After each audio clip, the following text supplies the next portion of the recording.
Spotlight நேயர்களுக்கு வணக்கம். இப்போ நம்ம திரைவிமர்சனத்தில் பார்க்க போகிற படம் வந்து மதராஸ் மாஃபியா கம்பெனி.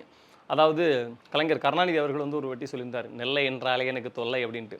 ஆனால் அதை அப்படி சென்னைக்கு சொல்ல முடியும், குறிப்பாக வடசென்னைக்கு சொல்ல முடியும். அக்கனி சென்னையை வடசென்னையை நான் தப்பாக சொல்லலை.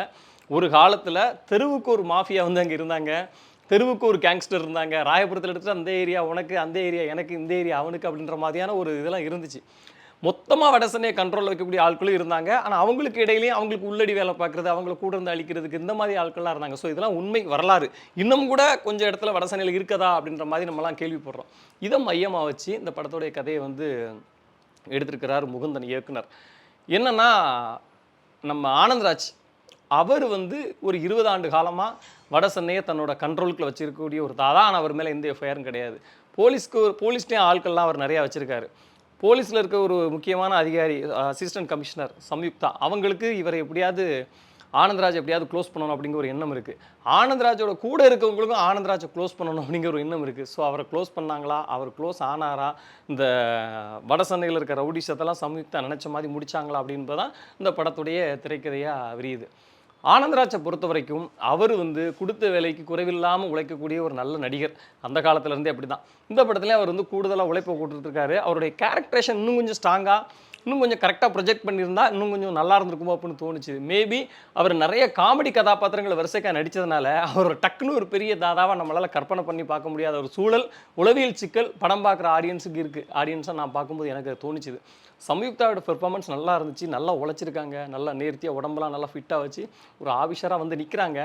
கொஞ்சம் ஒரு சில இடத்துல அவங்களோட விஷயம் கொஞ்சம் ஓவர் டோஸாக இருந்ததுனால அவங்களுடைய மாஸ் சில இடங்களில் பெருசாக ஈடுபடலை.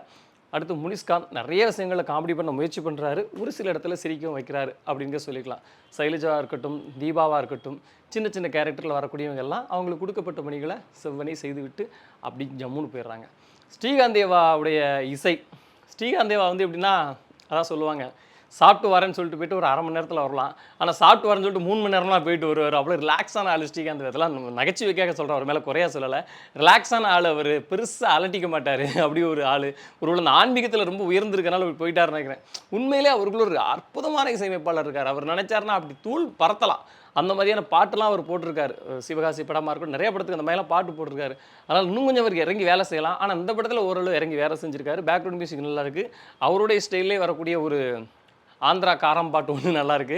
அடுத்து ஒரு தத்துவ பாட்டு மாதிரி கடைசியில் ஒரு பாட்டு வருது. அந்த பாட்டுலேயும் அவர் வந்து நல்லா ஒர்க் அவுட் பண்ணியிருக்காரு. சினிமாட்டோகிராஃபர் அவர் கொடுக்கக்கூடிய பட்ஜெட்டில் கிடைச்ச லைட்டிங்கில் வச்சு என்னென்ன பண்ண முடியுமோ அதெல்லாம் அப்படி அழகாக பண்ணியிருக்காப்புல.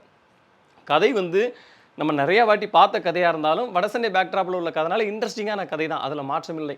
திரைக்கதை அமைக்கும் போது இன்னும் கொஞ்சம் அடுத்து என்ன அந்த ட்விஸ்ட் அண்ட் டர்ம்ஸ்லாம் வச்சு பண்ணியிருந்திருக்கலாம். அது பண்ணாமல் ஒரு லைவாக கதை போகுது அப்படிங்கிறதுனால, படத்தோட முடிவு முன்னமே சொல்லப்பட்டதுனால, அந்த முடிவில் சின்ன ட்விஸ்ட் இருந்தால் கூட முன்னாடியே சொல்லப்பட்டதுனால பெருசாக அதை என்ஜாய் பண்ண முடியாத ஒரு சூழல் இருக்குது. இருந்தால் கூட அந்த படம் அப்படின்னு ஒதுக்கி வச்சிட முடியாத ஒரு படம் தான். ஓரளவு இன்ட்ரெஸ்டிங்கான விஷயங்களையும் ஓரளவு லைவான விஷயங்களையும் சேர்த்துருக்கிறதுனால இந்த மெட்ராஸ் மாஃபியா கம்பெனிக்கு நீங்கள் ஒரு வாட்டி உள்ளே போயிட்டு வரலாம். நன்றி, வணக்கம். இந்த வீடியோ உங்களுக்கு பிடிச்சிருந்தா லைக் பண்ணுங்கள், கமெண்ட் பண்ணுங்கள், ஷேர் பண்ணுங்கள், சப்ஸ்கிரைப் பண்ணுங்கள்.